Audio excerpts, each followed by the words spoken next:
마트 계산대에서 생각했습니다. 오늘 처음 들은 사람 목소리가 포인트 적립하세요? 라는 것. 1인용 반찬만 담긴 장바구니를 들고 나오며 문득 멈췄어요. 언제부터 이렇게 됐을까? 가족 모임에 가도 어딘가 겉돌고 경로당 앞을 지나가도 발길을 돌립니다. 혼자가 편해서 그런 건지 끼어들기가 두려워서 그런 건지 사실 저도 잘 모르겠더군요. 200년 전 독일에 한 남자가 있었습니다. 평생 결혼도 안 하고 혼자 살았던 사람. 그런데 그는 외로움을 불행이라 부르지 않았어요. 오히려 축복이라 했습니다. 왜 그랬을까요? 케이크 위에 촛불 7개가 꽂혀 있더군요.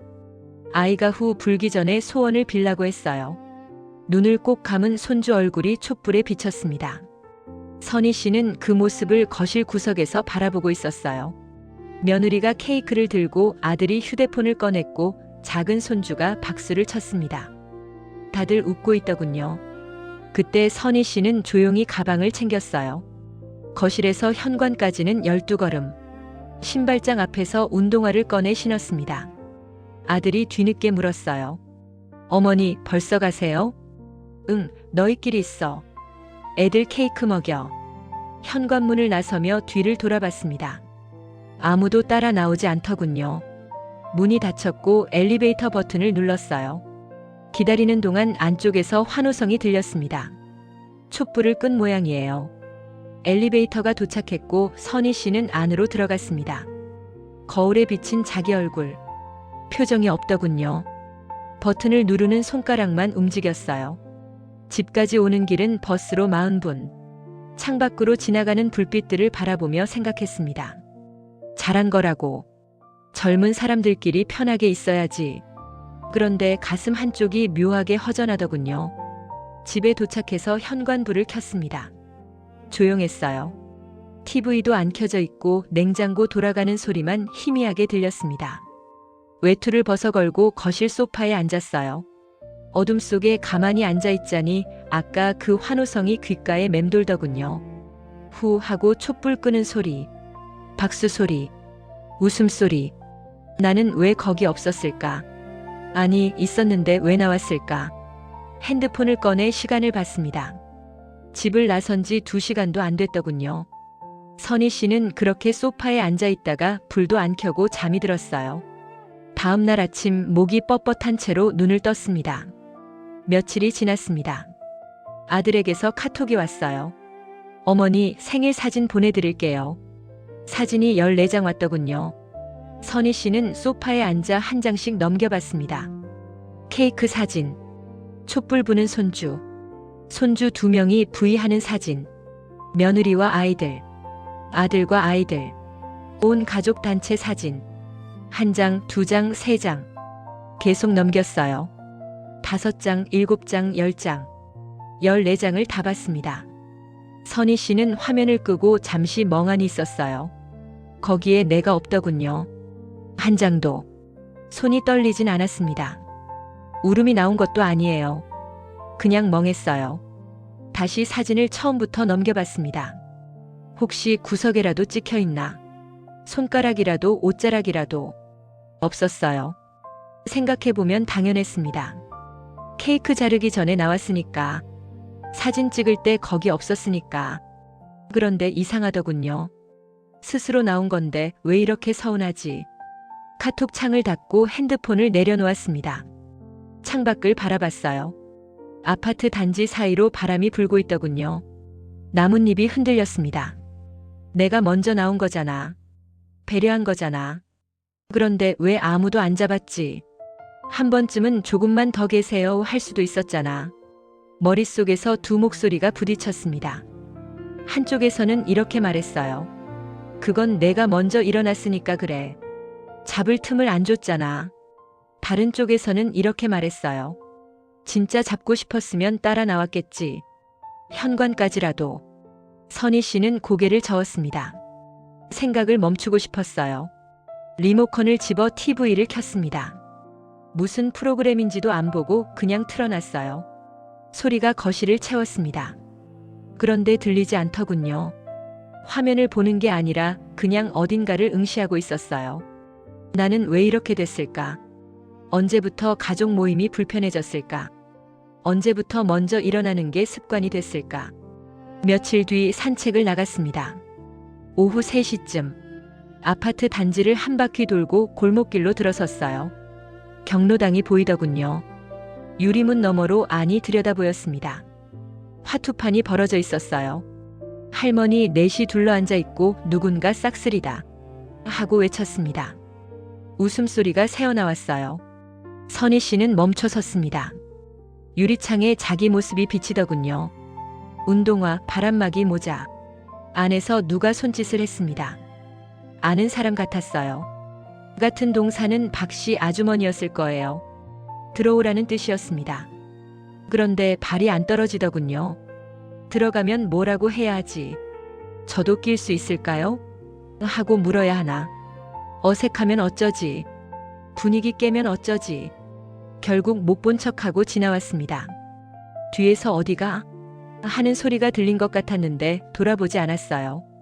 집까지 빠르게 걸었습니다. 숨이 찼어요. 현관문을 닫고 나서야 한숨을 내쉬었습니다. TV를 켜고 소파에 앉았습니다. 또 틀어만 놓은 거예요. 보는 게 아니었습니다. 나는 왜 어디에도 못 끼는 걸까? 가족 모임에서도 경로당에서도 함께 있으면 어색하고 혼자 있으면 허전하고 혼자가 편하다고 생각해왔어요. 사람들 사이에 있으면 신경 쓸 게 많으니까. 눈치 볼 것도 많고 말 한마디에도 조심해야 하니까. 그런데 정말 편한 걸까? 아니면 불편한 게 두려워서 피하는 걸까? 선희 씨는 리모컨을 내려놓고 두 손으로 얼굴을 감쌌어요. 한참을 그렇게 있었습니다. 창밖에 해가 지고 있더군요. 거실이 어두워졌어요. 불을 켜야 하는데 손이 안 움직이더라고요. 그때 문득 어떤 이름이 떠올랐습니다. 어디서 들었는지 기억나지 않았어요. 책에서였을 수도 있고 TV에서였을 수도 있습니다. 쇼펜하우어. 독일 철학자. 평생을 거의 혼자 살았던 사람. 그런데 그는 그것을 불행이라 부르지 않았다고 했어요. 선희 씨는 핸드폰을 들어 검색창에 그 이름을 쳐봤습니다. 아르투어 쇼펜하우어. 1788년 독일 단치히에서 태어났습니다. 그 시절 독일은 혼란의 한가운데였어요. 나폴레옹이 유럽을 휩쓸고 있었고 전쟁과 혁명이 끊이지 않았습니다. 사람들은 불안 속에서 희망을 찾으려 했어요. 쇼펜하우어의 아버지는 성공한 상인이었습니다. 돈은 많았지만 가정은 불행했어요. 부모 사이가 좋지 않았습니다. 어린 쇼펜하우어는 그 틈에서 자랐어요. 17살 때 아버지가 세상을 떠났습니다. 창고에서 발견됐는데 자살이었을 거라는 추측이 있었어요. 확실하진 않지만 그 죽음은 평생 쇼펜하우어의 마음에 그림자를 남겼습니다. 어머니와는 사이가 멀었어요. 어머니 요한나는 당대 유명한 사교계 인사였습니다. 글도 쓰고 살롱도 열고 손님들과 어울리기를 좋아했어요. 그런 어머니를 쇼펜하우어는 이해하지 못했습니다. 둘은 점점 멀어졌고 결국 완전히 연을 끊었어요. 쇼펜하우어는 25살 이후로 어머니를 다시 보지 않았습니다. 어머니가 세상을 떠날 때까지 혼자였습니다. 그는 처음부터 혼자였어요. 21살의 대학에서 철학을 공부하기 시작했습니다. 괴팅겐 대학, 베를린 대학. 거기서 칸트와 플라톤을 읽었어요. 그들의 사상에 빠져들었습니다. 30살에 그의 대표작을 완성했어요. 의지와 표상으로서의 세계. 그가 평생을 바쳐 쓴 책이었습니다. 모든 것을 담았다고 생각했어요. 출판사에 원고를 보냈습니다. 인쇄됐어요. 서점에 깔렸습니다. 그런데 아무도 사지 않았어요. 1년이 지나고 2년이 지났습니다. 책은 창고에 쌓였어요. 비평도 없었고 관심도 없었습니다. 쇼펜하우어라는 이름을 아는 사람이 거의 없었어요. 그는 30년 넘게 무명으로 살았습니다. 책은 안 팔리고 강의 요청도 없고 학생도 없었어요. 혼자 글을 쓰고 혼자 생각하고 혼자 산책했습니다. 그런데 그는 이렇게 썼어요. 나의 시대는 아직 오지 않았다. 포기하지 않았습니다. 자기 철학이 옳다는 것을 확신했어요. 세상이 알아주지 않아도, 인정받지 못해도 그는 외부의 평가에 흔들리지 않았습니다. 자기 안에 확신이 있었기 때문이에요. 이것이 그가 말한 내면의 풍요로움이었습니다. 바깥에서 인정을 받지 못해도 무너지지 않는 것. 자기 안에 충분한 세계가 있으면 가능한 일이었어요. 선희 씨는 핸드폰을 내려놓고 생각했습니다. 30년 동안 무시당하고도 흔들리지 않은 사람. 자기 확신 하나로 버틴 사람. 나는 고작 생일 사진에 없다고 흔들리고 있구나. 부끄러운 게 아니었어요. 다만 비교가 되더군요. 그 사람에게는 뭔가 있었던 겁니다. 혼자 있어도 괜찮을 수 있게 해주는 무언가가. 쇼펜하우어는 외로움에 대해 독특한 생각을 가지고 있었습니다. 그는 외로움과 고독을 다르게 봤어요. 많은 사람들이 이 둘을 같은 것으로 여기지만 그에게는 전혀 달랐습니다. 외로움. 이것은 타인이 없어서 생기는 결핍이에요. 누군가 곁에 있어 주길 바라는데 없을 때 느끼는 감정입니다. 채워지지 않는 빈자리. 그래서 고통스럽습니다. 고독. 이것은 다릅니다. 자기 자신과 함께하는 충만함이에요. 타인이 없는 게 아니라 혼자 있기를 선택한 것입니다.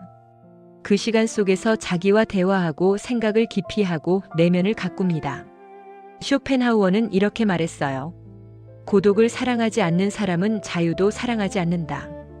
왜냐하면 오직 혼자일 때만 우리는 자유롭기 때문이다. 혼자 있어야 자유롭다. 이상하게 들릴 수도 있습니다. 사람들과 함께 있을 때 더 즐겁지 않나요? 왁자지껄한 게 더 살아있는 느낌이 들지 않나요? 쇼펜하우어의 생각은 달랐어요.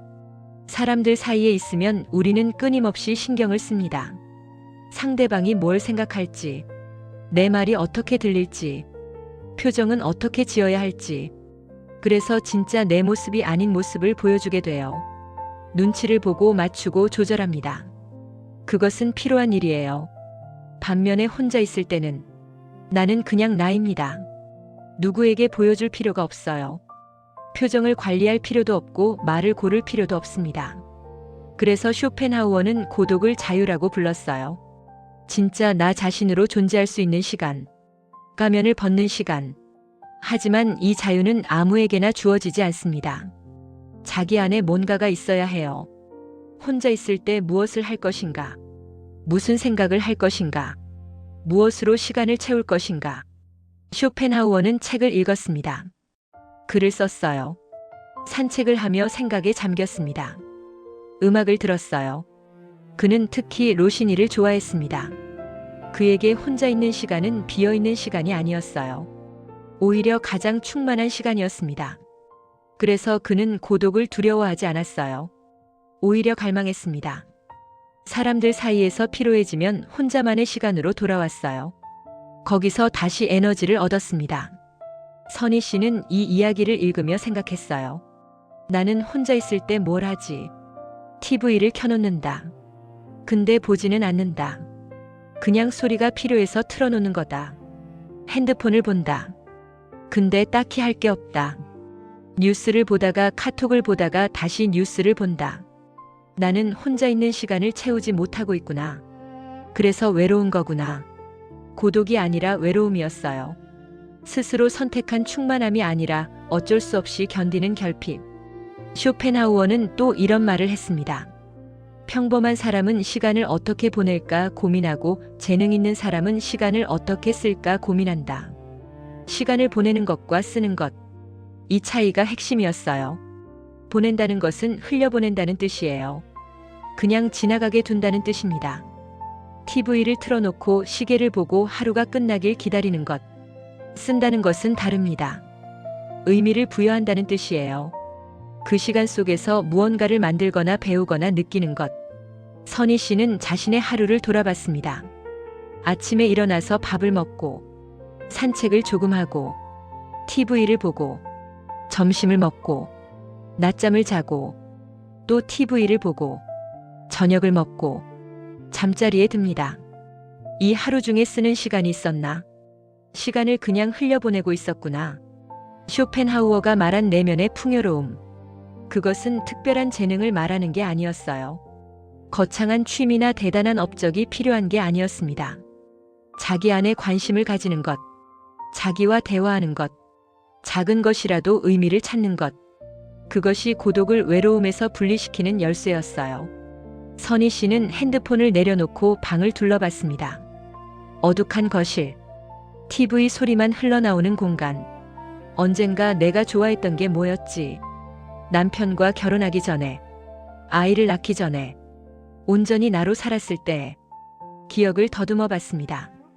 뭔가가 있었는데 희미하게 떠오르는 게 있었어요.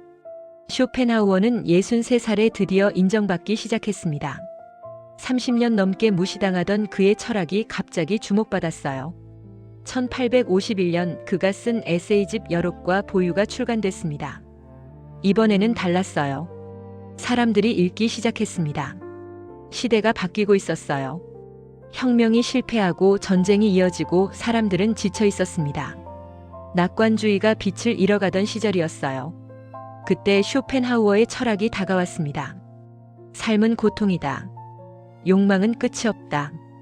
행복은 잠시 고통이 멈춘 상태일 뿐이다. 어둡게 들리지만 사람들은 거기서 위안을 찾았어요. 세상이 힘든 게 내 탓이 아니구나. 원래 그런 거구나. 누구나 그렇구나. 쇼펜하우어는 하룻밤 사이에 유명해졌습니다. 학생들이 찾아오고 언론이 인터뷰를 요청하고 팬레터가 도착했어요. 30년을 기다린 순간이었습니다.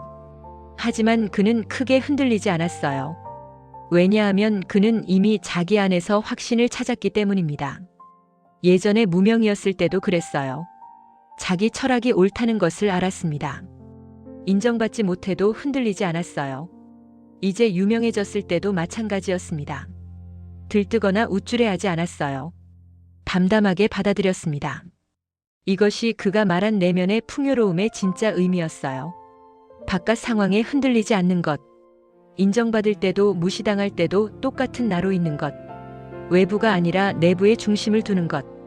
쇼펜하우어는 이렇게 썼습니다. 우리가 가진 것 중 가장 중요한 것은 우리 자신이다. 재산이 아니에요. 명예도 아닙니다. 타인의 인정도 아니에요. 가장 중요한 것은 내가 어떤 사람인가입니다. 그는 행복의 원천을 세 가지로 나눴어요. 첫째, 자신이 무엇인가. 성격, 건강, 기질, 지적 능력. 둘째, 자신이 무엇을 가졌는가. 재산과 소유물. 셋째, 자신이 어떻게 보이는가. 명예와 타인의 평가. 이 중에서 가장 중요한 것은 첫째라고 했어요. 자기 자신. 나머지는 다 외부에서 오는 것이에요. 빼앗길 수도 있고 변할 수도 있습니다. 하지만 내가 누구인가? 내 안에 무엇이 있는가? 이것은 아무도 빼앗을 수 없어요. 선희 씨는 이 말을 곱씹어 봤습니다. 그동안 나는 무엇에 기대어 살았을까? 아들이 잘 되길 바랐습니다. 손주들이 이쁘게 자라길 바랐어요. 남편이 건강하길 바랐습니다. 전부 바깥에 있는 것들이었어요. 남편이 떠나고 나니 한 축이 무너졌습니다. 아들은 바쁘고 손주들은 제 세계가 있고 나는 거기에 끼어들 자리가 없더군요. 그래서 흔들렸어요. 기대던 것이 사라지니까. 쇼펜하우어는 그런 삶을 경고했습니다. 외부에 기대면 외부가 무너질 때 함께 무너진다고. 내 안에 기둥을 세워야 한다고. 그 기둥은 스스로 세우는 거라고. 1831년 쇼펜하우어에게 전환점이 찾아왔습니다. 베를린에 콜레라가 퍼졌어요. 사람들이 거리에서 쓰러졌습니다.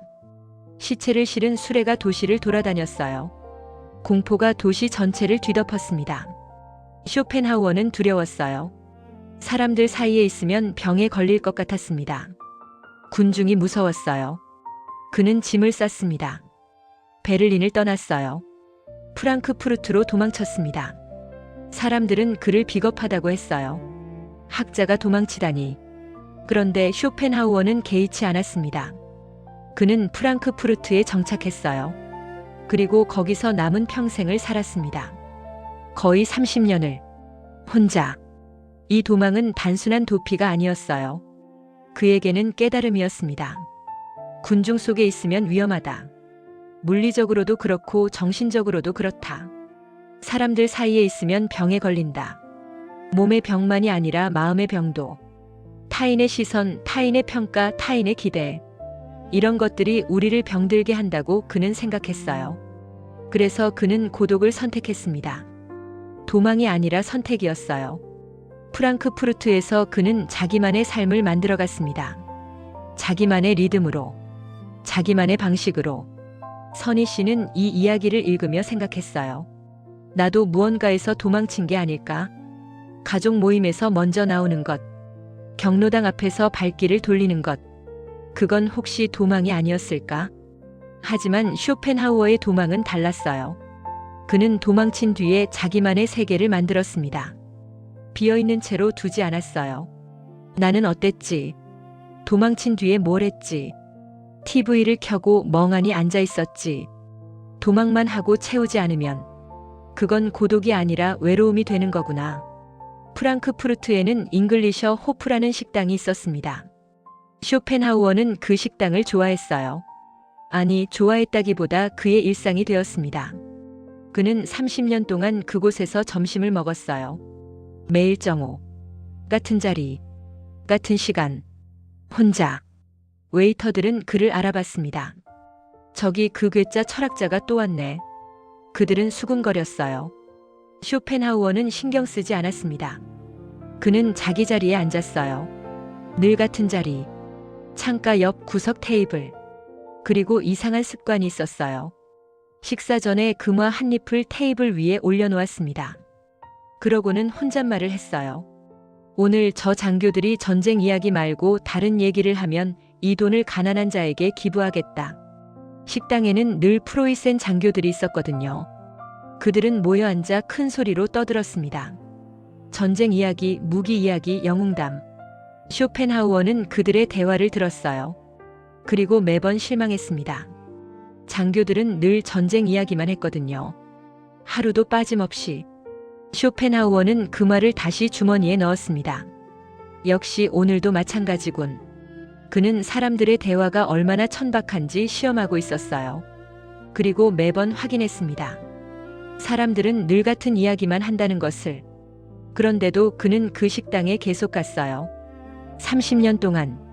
매일 같은 시간에. 왜였을까요? 완전히 혼자이고 싶지는 않았던 거예요. 사람들 사이에 있고 싶었습니다. 다만 자기만의 방식으로, 자기만의 거리에서. 그는 군중 속에 있었지만 군중의 일부가 아니었어요. 대화에 끼지 않았습니다. 그냥 거기 있었어요. 지켜보면서. 이것이 쇼펜하우어가 찾은 방식이었습니다.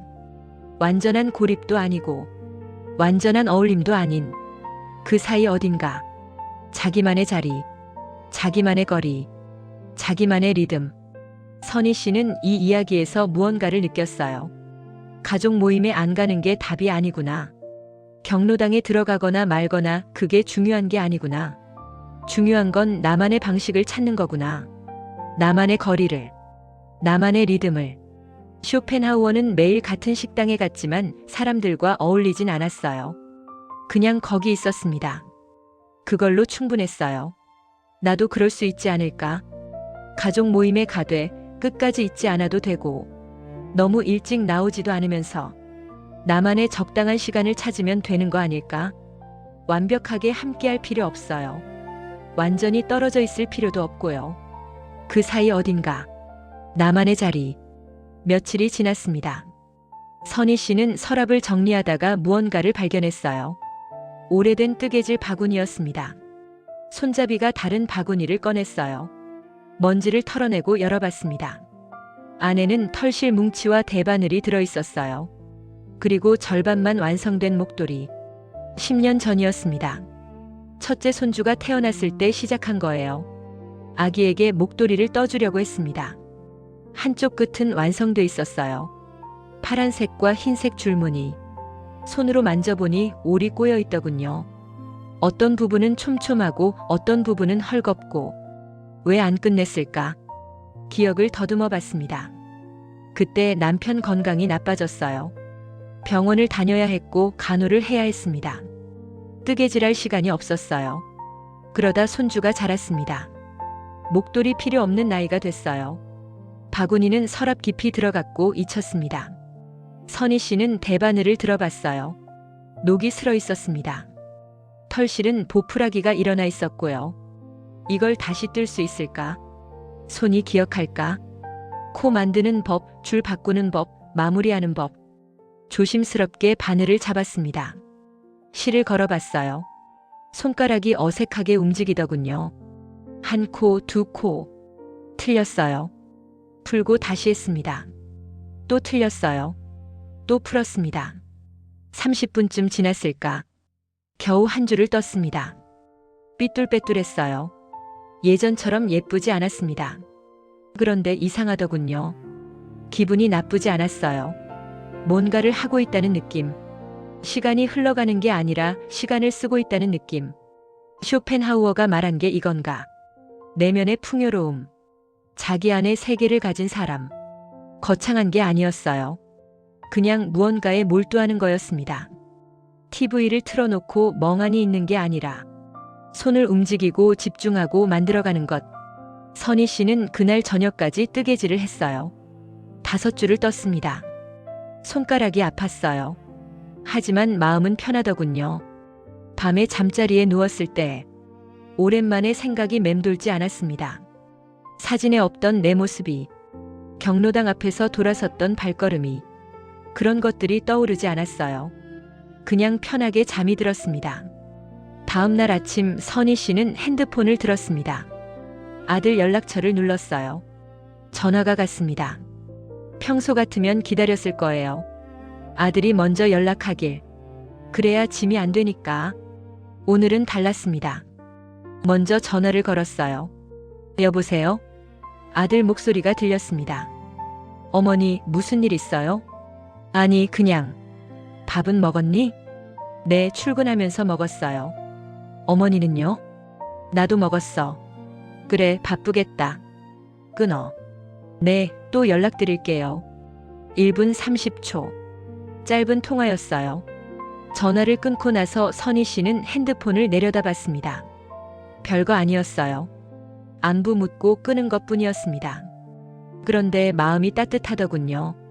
예전 같으면 생각했을 거예요. 왜 이렇게 짧게 끊지? 바쁘다고는 하지만 조금 더 얘기할 수도 있잖아.